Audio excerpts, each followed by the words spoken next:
He has spoken on the topics faith, family and freedom in Cuba, Belgium, Brazil, Congo, UK and all over the USA to crowds from 14 to 40,000. International leadership speaker, trainer and coach. Author of Learn to Raw Leadership, Attitude Hack, Live a More Excellent Life, 5 Battle Strategies of a Victorious Warrior. 2021 President's Lifetime Achievement Award recipient. Founding partner of the John Maxwell team. Toastmaster International Speech Competition semi-finalist. Founder of Tell It Like It Is TV, ThatGuyRocks.com and ThatGuySpeaks.com. Creator of Story Power TV, Transforming Grace TV, and Leading Leaders Podcast. Producer of 4 TV programs and podcasts for Liftable TV and World Trumpet Television as well as multiple social media channels.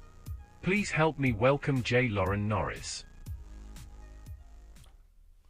You know, it's pretty fascinating when you watch a football game, high school, college, professional. I'm talking about American football, not the little round thing, but the little oblong pigskin thing. When you watch that game of football and you hear somebody say, that runner has great vision, that's usually not just an illustration that they can see where the ball is, where the line of scrimmage is, where the goal line is, where the first down marker is, but they can see not just the people on the other side, but sometimes the intent of the people on the other side. They know how to read the play. They have what they call football IQ. It's the ability to understand, if I take this step in that direction, that cornerback, that linebacker, that safety is going to react to that movement. And what does that mean for me next? Well, that's one level of playing football. That's sight. But vision is a completely different thing, and especially in leadership. And that's what I want to talk about in this episode of Leading Leaders. Subscribe now for our extensive video library of leadership lessons promoting faith, family, and freedom.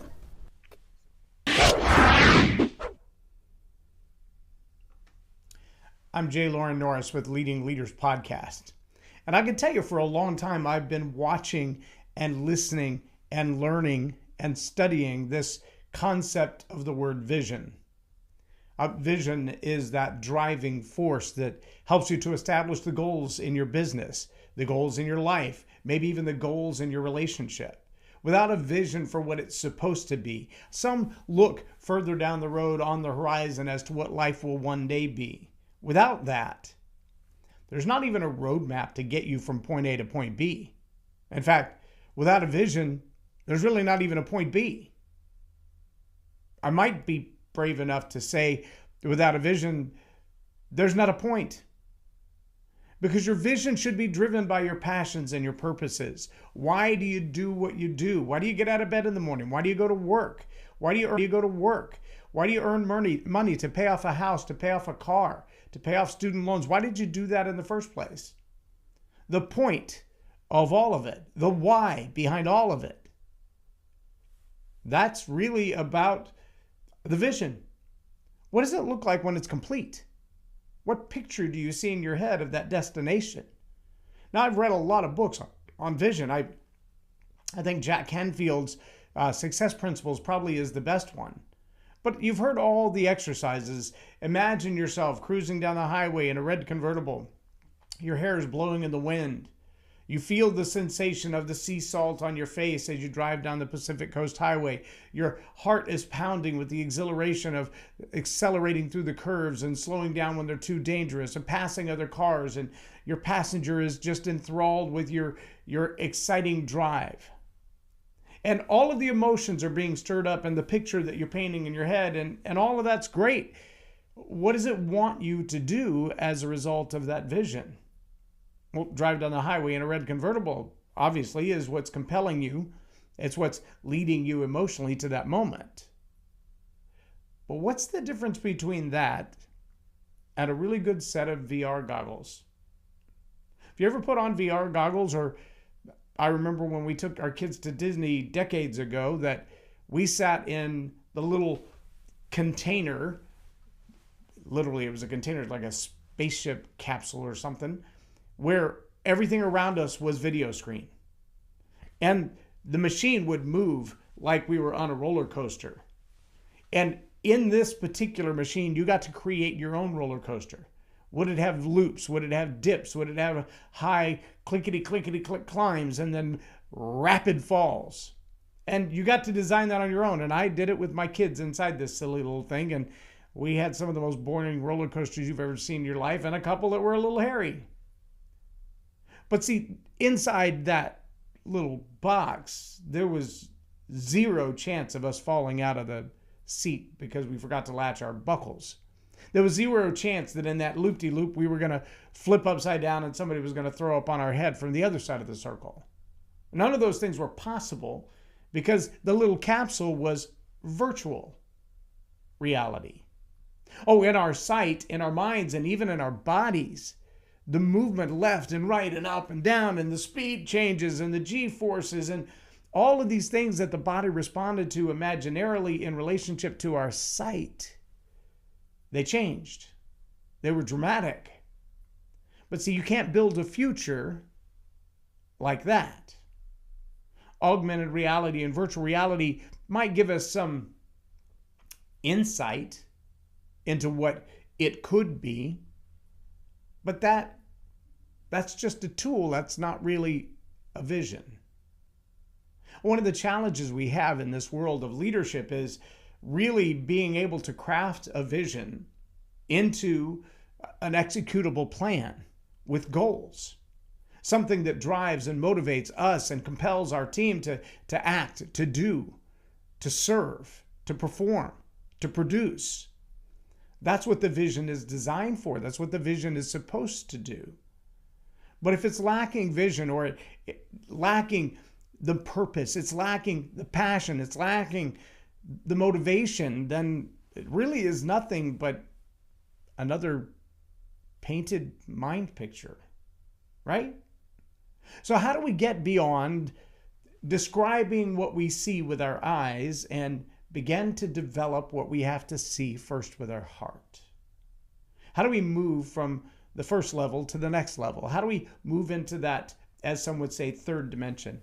I picked up one of my older books today looking for some inspiration, and I found, now this is a book called Aspire by Kevin Hall. I read this apparently almost 15 years ago, and I say that because when I look back at the pages, unlike me, because I almost always mark my pages, you can see, it's not really zoomed in very well there, but you can see the pages there have a lot of markings, but they have no dates. That means that was before I started dating the pages as I was reading. So I don't know exactly when I read this book the first time, but I want to share with you a little passage on page 90 and 91 out of this book, Aspire by Kevin Hall. I think it's great fodder, if you will. So chapter 5 is the beginning of this. It's the Sapere Verde. And when you look up the word, it's a Latin word, so I may not be pronouncing it exactly right. I don't speak Latin or even Spanish, which would be a very close derivative, or even French, which is another Latin derivative. But he says on the bottom of page 90, he says, when asked for the secrets of his genius, Da Vinci would characteristically respond with the conceived and adopted his own personal motto, Sapere Verde. This phrase combines the Latin sapere, which means knowing how, and verde, which means to see. Sapere Verde is knowing how to see. It transposes the saying, seeing is believing, to believing is seeing. Interesting. People with Sapere Verde look forward as well as inward. They're capable of believing and seeing what others don't. Da Vinci understood that what we truly see with our brain first, our heart second, and then our eyes. Our brain first, our heart second, and then our eyes. That's a powerful understanding. Knowing how to see, he realized, is crucial to living a life of significance. It enables us to focus on what we want to see happen instead of focusing on what we don't want to see happen. People without Sapere Verde say, I'll cross that bridge when I get there. Those with Sapere Verde say, I'll see that bridge before I cross it. Sapere is three-dimensional, a combination of hindsight, foresight, and insight. Hindsight is seeing back. Hind is behind. That's where we've been. Foresight is seeing ahead. Fore is before. It is in the front of us. Insight is seeing from within. It's what we see with the eyes of our mind and feel with the pulse of our heart, or as Miles Monroe says in his book, The Principles and Power of Vision, quote, sight is a function of the eyes, vision is a function of the heart. Vision sets you free from the limitations of what the eyes see and allows you to enter into the liberty of what the heart can feel. Never let your eyes determine what your heart believes. People without vision often fixate on the past. They look at what has happened as a hitching post instead of a guidepost. By letting hindsight dictate, they ensure their path will invariably repeat itself. It is the trademark of those with Sapere not only to see the past and the present, but also the future. When we think about the power of creating a vision for our organization, we've got to have the leadership's ability to look at the past and say, this is what we did wrong, and this is what we could have done better. And as he says, rather than making it a hitching post where we tie ourselves down to the mistakes of the past and say, well, this is where I failed before, I guess I can't go any further than this. We need to look at the mistakes of the past as a guidepost and say, I kind of messed that up. Let me do it differently. We also have to look realistically at where we are today. What are the things that we're really good at? What are the things that we can accomplish? What are the possibilities and opportunities that are right in front of us that maybe we've overlooked? Maybe we've allowed fear to stop us from walking through the door of what could be because of what was, and so we limit what is right now. Rather than looking at the opportunity in front of us, we look at what could be a frightful future and decide, let's go back to the past. We find that we're tied to that hitching post, but not just tied to it. We're tied to it with a massive bungee cord that allows us to go just so far. I remember we used to train with this bungee cord game. We used it with kids a lot as well when I worked in the industry, but we would train with it as football players. This giant inflatable device that would have a steel plate at the back and a very strong bungee cord. And we would have these Velcro things in our hands, and we would run as far down the path as we could and then reach and place the Velcro. And the competition was to see how far the guy next to us could run. The key was we were both tied with this elastic band strong enough to pull a 200-pound man back off of his feet. And the further you would run, the harder it would snap back. And if you didn't run very far, you could run just enough to place it out there and then hope that your opponent didn't get that far. But if you were really, really ambitious, you would pull against that elastic strap with everything you had, dig in your feet, lean forward, maybe even reach for the rails and pull on the inflatable rails a little bit before you place your Velcro and mark your spot as the success. But inevitably, the minute you stop pulling, you stop straining, you stop pushing forward, snap, back to reality. That bungee cord is going to yank you off your feet and pull you back at least half the distance that you went to the goal. That's what happens when you tie yourself to your past. When you look at the mistakes that you've made, the people you've hurt, the things you've done wrong, the losses, the failures, and you say, well, that's just who I am. That's just where I've been. That's just what I've done. Look, I'm not telling you to live in some kind of fantasy land. You've got to be realistic about all those mistakes, but realize they are a signpost, not a hitching post. Look back to them to know where they were and don't go there again. Every highway you drive down, where there's a divided highway, if you see a median to cross over or an intersection to cross over, at that intersection, if you look in your mirror, you'll see the front side of a wrong way, do not enter sign. What is it telling you? It's telling you that if you're crossing that highway and you get confused about which way to turn on the divided highway, that do not enter sign is warning you that that's the way you've been. Don't go there. Go the other way. You should have enough sense as a leader, not only to do that in your own life, but to do that in the life of the people you lead. Well, you've also got to have enough vision to see where you are, to be able to scope out what's going on around you right now. What are the opportunities that lie in front of you? What are the opportunities on your right and your left? What are the opportunities that maybe just moments ago you stepped over, but you still have time to go back to them? The door's not closed yet. There's still a chance. You can still repair that relationship. You can still ignore that offense. You can still forget about the haters and deal with what is. Don't live in the virtual reality all the time that allows you to paint the picture exactly the way you want it to be.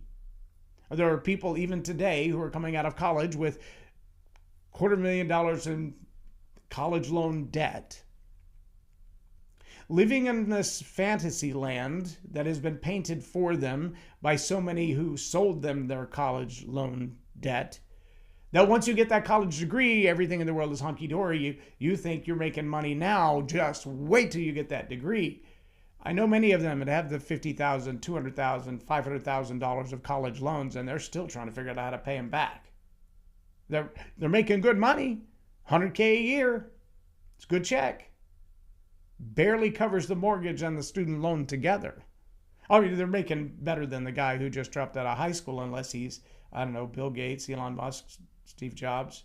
How many other multi-billionaires barely finished college? I mean, if you look at a Grant Cardone, he's got a couple of degrees under his belt, but he'll tell you that most of his money's been made without them. I'm not saying getting a degree is a bad thing. I'm just saying if you're looking at all the opportunities of the past and the future, be realistic about what your possibilities are, about who you are, about what you're gifted to do. Vision is hindsight, and it's foresight, and it's insight. It's looking into you, into that internal dimension to say, what's going on in my mind? Because a lot more success in life, and I can tell you this from my own life, from my own experience, from my own wisdom, from my own hindsight, more of my success has come from getting my mindset right than from anything else. I had to get my mindset right that future opportunities were good for me. That I was, ready, this is a big word, worthy of them. I can tell you the best visions in the world that are limited by your own limiting beliefs, the fear that if success comes, you'll screw it up. Oh, I had that. The fear that if somebody notices you, they will only notice the flaws in you. I was on a call yesterday with someone who's helping us take our business to the next level yet again. And he said, I watch you do what you do as a speaking coach, this story power thing that you do, and I am amazed. It's like magic to me. But then I look at your online presence and I think, those don't match. Well, he's not the first person who's told me that. In fact, people have been telling me that for more than a decade. When I meet you in person, very impressive. But when I see your online presence, it's not bad, it's just not the same. It's not you. Why is that? Well, part of it is mindset. Part of it is when I'm in my zone and I'm operating at my highest level, people see things in me that I don't see in me. Is that true of you? Is there ever a chance that people recognize a gift, a talent, a skill set that you have that you're not willing to acknowledge? Hindsight, foresight, insight. You got to see it with your brain first, then with your heart, then with your eyes. You know what the soul of a man is? The soul of a woman as well. Mind, will, and emotions. It starts in the brain, then it goes to the chooser, and then it feels right. If you don't think about it right, you'll never choose it right. And if you don't choose it right, it'll never feel right. But if you're led by your feelings, if you're driven by your emotions, you got it all out of whack. You got to get it in the right order. Mind, will, and emotions. You got to think through it purposefully and intentionally with a plan. Then you got to do. You got to act on that plan. Think it through for good. I got a great little book over there. In fact, it's not over there right now because my son is studying it. It's called How Successful People Think. It's a great little excerpt out of John Maxwell's Thinking for a Change. If you really want to change your life, change the way you think. I'm not just talking about mindset. I'm talking about the actual process of thinking, the intentionality of thinking, the desired will, where a passion inside you controls your behavior. You choose to stop what you're doing and think. Thinking for a change. If you want to find change in your life, change the way you think. And then act on what you've thought about. And then you're going to feel like a little bit different. Sometimes that feels going to be nauseous. You're going to feel sick to your gut because you're thinking, how did I get here? Why am I doing this? This is the craziest thing I've ever come up with. And that is that old hitching post. That's the past telling you, you're never better than you were. You're never going to be better than you were. But sometimes it's worthwhile for a moment to don the virtual reality mask and ask yourself what could be. Foresight. If I built this roller coaster and it had 7 loops in a row, what would happen? Well, you'd probably be sick as a dog. You'd probably not. You might even have a little G-shock in your own body. Pilots experience what they call over G. When there's too many G-forces against the human body, the brain can't handle it. That's why they say we can't fly the spacecraft of the UFOs, the aliens, because they can change directions and our human body can't keep up with them at the speed that they change direction. That's a whole nother virtual reality to study. But take a moment to plan ahead and ask yourself, what if? What if I forget about the hitching post to the past? What if I focus on what could be for the future? What if I, in this moment, think of myself, I can do that. If I put it in my brain first and then I let it get into my heart, will I see it more often then? Will I see that bridge before I cross it or cross that bridge when I see it? Those are choices that you're going to have to make. And as a leader, if you don't know the difference between sight and difference, let me say that as a sentence. If you don't know the difference between sight and vision, you're not going to be able to guide your people any differently. You're going to see what they see. You're going to feel what they feel. You're going to hear what they hear. You're going to do what they do. And you're all going to be on the same path. As a leader, you should know the difference between sight and vision. Don't just see what they see. Believe better in them. John Maxwell says, see everyone as a 10. See their best potential, their best opportunity, their best skills, their best talents. Help them to see that in themselves. You got to get the mind right first. Then the heart will follow. Then you'll see what you intend to see. If you have not read it yet, I challenge you to go out and pick up this book. You'll probably find it in a half-price books or maybe even a Goodwill. Aspire by Kevin Hall. Begin to study the understanding of some of the meanings of the words that you use every day and have never really thought about their origins or where they come from. Powerful stuff. It's really good insight, and it's really good thinking time. Take the time to understand the difference between sight and vision, and then work on your vision for yourself, for your teammates, for each individual. Because remember, this is not just about the bottom line. It's not about the success of your organization. Your role as a leader is to develop others. Find out where they fit in your organization and help them get better at it. Your vision for your organization, your vision for them may be exactly the answer they need. I'm J Loren Norris with Leading Leaders Podcast for Tell It Like It Is TV. Have a blessed day.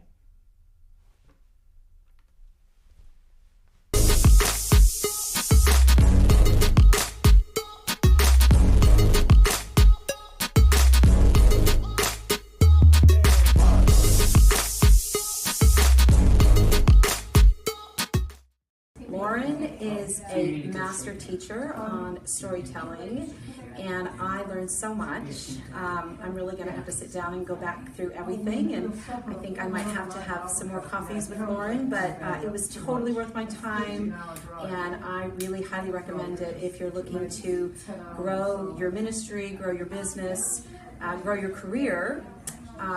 Loren will serve you well.